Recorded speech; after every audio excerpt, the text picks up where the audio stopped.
사람을 강하게 만드는 힘은 어디에서 단련될까요? 인생의 8개 관문은 우리의 진짜 기계를 드러나게 합니다. 어떤 이들은 고급스러운 삶을 값비싼 명품, 화려한 연애, 반짝이는 인맥으로 오해합니다. 그러나 물질은 마음속 불편함을 달래지 못합니다. 성급할 때의 불안, 걱정 속의 혼란은 사라지지 않습니다. 공자는 지혜로운 이는 물을 즐기고 어진 이는 산을 즐긴다고 했습니다. 자연의 마음을 의지하는 일은 마음을 안정시키는 길입니다. 진짜 부는 소유가 아니라 평안이라는 동서의 현인들은 같은 결론에 이르렀습니다. 그러니 고급스러움은 먼 곳의 환영이 아니라 제 마음에서 길어 올린 결과입니다. 진정한 삶의 격은 번뇌를 피하는 것이 아니라 번뇌 한가운데서도 담담함을 잃지 않는 데 있습니다. 운명에 맞서 싸우기보다 굴곡 속에서도 품위를 지키는 일입니다. 일본 다도에 깃든 비사비의 정신처럼 소박한 그릇과 고요한 공기 속에 충만함이 숨어 있습니다. 성경 또한 모든 일에는 때가 있다고 가르칩니다. 이 뜻을 헤아릴 때 비로소 한 생을 평안히 누릴 수 있습니다. 인류의 현인들이 강물 같은 세월에서 길어 올린 8개 관문은 겉보기에 평범하지만 우리를 하찮은 번뇌에서 구해 단박하고 품격 있는 경지로 이끕니다. 그러니 잠시 멈추어 서서 스스로를 돌아보십시오. 첫째, 관문. 성이 치밀 때는 몸을 움직이십시오. 분노는 마음의 질서가 흐트러진 상태입니다. 바람 앞에서 흔들리는 촛불과 같습니다. 그때 필요한 것은 운동입니다. 몸과 마음을 다시 제자리로 돌려놓는 가장 빠른 길입니다. 고대 그리스인들은 이를 꿰뚫어 보았습니다. 건강한 몸에 건전한 정신이 깃든다는 믿음은 오늘에도 유효한 삶의 지혜입니다. 숨을 고르고 걸음을 옮기면 기운은 흩어짐에서 모임으로 돌아옵니다. 그러니 잠시 멈추어 서서 스스로를 돌아보십시오. 올림피아 제전은 힘을 겨루는 장만이 아니라 마음을 정화하는 의식이기도 했습니다. 젊은 시절 소크라테스는 외모 때문에 조롱을 받았지만 끈기 있는 수련으로 건장한 몸을 얻었고 굳센 성품과 꺾이지 않는 의지를 다졌습니다. 역사에서 소식이 황주로 좌천되었을 때 그의 마음은 울분으로 요동쳤습니다. 그러나 그는 벗들과 눈을 맞으며 산을 오르고 유람하며 마음을 달랬고 걸음과 사유를 포개어 생을 담담히 받아들이는 시심을 길렀습니다.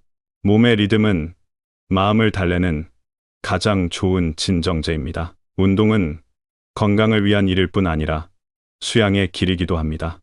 현대의학은 운동이 엔도르핀 분비를 촉진하여 감정을 빠르게 가라앉히고 불안을 낮춘다고 밝힙니다. 철학과 문학과 의학은 서로 다르지만 한 가지를 말합니다. 마음이 실타래처럼 뒤엉킬 때는 먼저 몸을 움직이라는 것입니다. 뛰거나 기지개를 켜는 그 행위 속에서 성급함은 땀과 함께 흩어지고 마음은 호흡의 박자에 맞추어 맑아집니다. 둘째, 관문 불안할 때는 행동하십시오. 불안은 많이 생각하고 적게 움직이는 데서 비롯됩니다.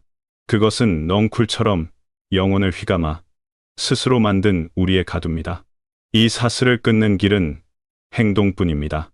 옛날 노나라에서 공자가 여러 번 푸대접을 받았을 때 제자들은 은거를 권했습니다. 그러나 그는 여러 나라를 계속 돌며 인해의 도를 전했습니다. 거절을 거듭 당했어도 멈추지 않았고 그 실천이 훗날 육아의 기둥이 되었습니다. 스위스 특허청에서 일하던 아인슈타인은 막막한 앞날을 걱정했습니다. 그러나 그는 불안에 잠기지 않고 틈틈이 물리 문제를 파고들어 네 편의 논문으로 인류의 인식 지평을 바꾸었습니다. 스토아 학파는 우리가 통제할 수 없는 일에 집착하기에 불안이 우리를 해친다고 보았습니다. 할 수 있는 일에 집중을 돌릴 때 비로소 마음은 자유를 되찾습니다. 불안은 정체에서 태어나고 행동은 가장 좋은 해독제입니다. 계획 한 줄을 적거나 문을 나서 작은 일 하나를 마치는 것, 그것 자체가 불안에 맞선 실천입니다. 근심은 내일을 낫게 하지 못하고 오늘을 나쁘게 만들 뿐이라는 옛말처럼 행동이 가장 힘있는 대답입니다. 늘 다음 순간으로 서두르다 보면 지금의 풍경을 잃습니다. 마음이 걱정과 계산에 붙들리면 보이지 않는 우리에 갇힌 것과 같습니다. 인생은 짧습니다. 가정과 두려움의 생을 낭비하지 마십시오. 셋째 관문 혼란스러울 때는 책을 읽으십시오. 책은 영혼의 사다리입니다. 한 페이지, 한 페이지가 삶의 전환점이 될 수 있습니다. 혼란은 앞길이 보이지 않는 짙은 안개 속을 걷는 것과 같습니다. 그럴 때 책은 밤의 등불이 됩니다. 사마천은 큰 치욕을 겪고도 하늘과 사람의 관계를 탐구하며 옛날과 오늘의 변화를 통달하려 애썼습니다. 그는 방대한 전적 속에서 삶의 뜻을 다시 세우고 마침내 사기를 완성했습니다. 몽테뉴는 수필에서 독서가 자신을 위로해 주었고 결코 자신을 외롭게 하지 않았다고 고백했습니다. 방황과 혼란의 시절에 그는 읽고 사유함으로써 스스로를 구했고 통찰과 인간성이 깃든 글을 남겼습니다. 책은 영혼의 사다리입니다. 심리학은 독서가 일시적으로 다른 체험 안으로 들어가게 하여 현재의 곤란에서 벗어나게 돕고 타인의 지혜로 스스로의 빈틈을 비추게 한다고 말합니다. 무라카미 하루키도 젊은 날의 혼란 속에서 도스토스키와 해밍웨이의 세계에 잠겨 있으며 자신의 문학적 길을 찾아냈습니다. 혼란과 당혹은 두려워할 것이 아닙니다. 책은 언제나 마음 한 귀퉁이를 밝혀줍니다. 잠깐의 고요라도 우리를 떠받쳐 앞으로 나아가게 하는 힘이 됩니다. 넷째, 관문 뜻이 꺾일 때는 담담함을 지키십시오. 인생의 길은 늘 정상에 머물 수 없습니다. 10가지 중 8, 9은 뜻대로 되지 않는 것이 보통입니다. 중요한 것은 그것을 어떻게 우아하게 마주하느냐입니다. 백거인은 벼슬길이 순탄치 않아 여러 차례 좌천을 당했습니다. 그러나 그는 마음을 가라앉히고 시심을 다듬었으며 역경을 연민과 성찰로 바꾸었습니다. 담담함은 값비싼 품격입니다. 조급함을 낮추고 하루의 리듬을 간결히 하며 해야 할 일을 조용히 끝내십시오. 불필요한 해명을 줄이고 경계를 지키며 사소한 승부에 마음을 소모하지 마십시오. 호흡을 고르고 말의 속도를 늦추고 천천히 걸으십시오. 감정이 가라앉으면 사물의 윤곽이 다시 보입니다. 좌절은 방향을 바꾸라는 신호일 뿐입니다. 담담함을 잃지 않을 때 품위는 운명을 이깁니다. 강남에서 한가롭게 지내던 나날에 그는 2월의 하늘 풀빛과 꾀꼬리의 비상을 읊었습니다. 담담함을 지켜야만 같은 현실 속에서도 다른 풍경을 맛볼 수 있습니다. 에픽테토스는 노예의 신분에서 출발했지만 사람을 괴롭히는 것은 사물이 아니라 사물을 보는 마음의 방식이라고 보았습니다. 담담함은 역경 속에서 얻는 자유입니다. 이기든 지든 품위를 지키십시오. 뜻이 꺾였을 때의 고요함은 운명에 맞서는 가장 강한 저항입니다. 참된 담담함은 무심함이 아니라 인생의 오름과 내림이 있음을 깊이 아는 태도입니다. 한 번의 실수로 전체를 부정하지 말고 삶의 불완전함을 받아들이며 앞으로 나아갈 용기를 남겨두십시오. 다섯째, 관문 뜻이 이루어질 때는 자제하십시오. 인생의 시험은 실패가 아니라 성공에서 더 자주 찾아옵니다. 좌절은 사람을 깨어있게 만들지만 성공은 사람을 취하게 만듭니다. 순풍 속에서도 침착함을 지킬 수 있는가가 그 사람의 경지를 드러냅니다. 당나라의 장수 곽자인은 공이 컸으나 문을 활짝 열어놓고 사람을 대하며 권세로 남을 누르지 않았습니다. 반란군이 들이닥쳤을 때도 그는 단정히 앉아 예로 맞았고 적은 스스로 부끄러워 물러났습니다. 그가 말년에 태평을 누린 까닭은 공업이 아니라 평상심이었습니다. 반대로 항우는 기계가 컸지만 자만과 고집으로 마침내 파국을 맞았습니다. 로마의 정치가 카이사르는 방심과 오만으로 3월 15일에 비극을 불렀고 아우구스투스는 온화함과 신중함으로 장구한 평화를 열었습니다. 진정한 힘은 득의의 순간에도 겸손을 잃지 않는 데 있습니다. 봄바람이 한껏 불 때가 가장 위험한 때입니다. 장자는 공을 이루면 물러남이 하늘에 도라고 했습니다. 담담함은 명리 앞에서의 절제이며 자기 절제입니다. 지혜로운 이는 성공을 정점이 아니라 여정의 한 구간으로 봅니다. 환호 속에서도 겸허함을 지킬 때 사람은 허상의 길을 잃지 않습니다. 여섯째, 관문 맑을 때 판단하십시오. 혼잡한 세상에서 찬사는 열정에 쏠리지만 정작 희소한 것은 맑은 분별입니다. 열정과 욕망이 맑은 이성의 인도를 받지 못하면 충동으로 흐릅니다. 맑은 정신에서 선택된 행동만이 이성적 결단이 됩니다. 당태종 이세민은 현무문 이후 절대 권력을 쥐고도 간언을 귀하게 여겼습니다. 그는 신하를 대함에 있어 차분하게 듣고 신중히 판단하려 했습니다. 위증이 거침없이 가냈을 때 노하지 않고 정치를 비추는 거울이라 칭했습니다. 이러한 맑음이 정관의 치를 이루었습니다. 아브라함 링컨의 분노의 편지 이야기는 널리 알려져 있습니다. 부하에게 화가 나면 거칠게 꾸짖는 편지를 써서 서랍에 넣어두고 감정이 가라앉을 때까지 기다린 뒤 보낼지 말지 결정했습니다. 그리고 거의 모든 편지는 끝내 발송되지 않았습니다. 역사는 그의 침착함 속에서 위대함을 보았습니다. 옛사람들이 말한 관심은 외물에 휘둘리지 않는 자각을 뜻하고 스토아 전통 역시 이성이 열정을 다스려야 한다고 강조했습니다. 동서의 가르침은 한 곳을 가리킵니다. 맑은 정신은 운명을 다스리는 비밀이며 감정과 유혹 속에서도 독립적 판단을 지키는 능력입니다. 소란한 순간의 맑음을, 격한 순간의 평정을 지킬 수 있다면 그 사람의 행동은 통찰의 무게를 삽니다. 맑은 정신으로 행하는 실천은 하나의 품격입니다. 일곱째, 관문 홀로 있을 때는 스스로를 물으십시오. 홀로 있기란 현대인이 가장 두려워하면서도 가장 필요로 하는 능력입니다. 우리는 소음을 빌려 정적을 덮고 분주함을 빌려 내면을 피합니다. 그러나 성장은 홀로 있을 때 일어납니다. 뉴턴은 전염병의 시절에 외부의 소란을 떠나 조용히 자연을 관찰했고 만유인력의 법칙을 세웠습니다. 아인슈타인은 홀로 있는 시간이 사유를 자유롭게 하여 새로운 발상을 낳는다고 보았습니다. 동양의 전통은 독자를 중시했습니다. 산수 사이에 앉아 고요히 마음을 비추고 새 속의 소음을 멀리하여 생명의 본질을 살핀다는 뜻입니다. 소동파는 밤하늘과 바람을 벗삼아 우주의 높이를 노래했고 미소한 존재가 큰 세계와 마주선 마음의 크기를 적었습니다.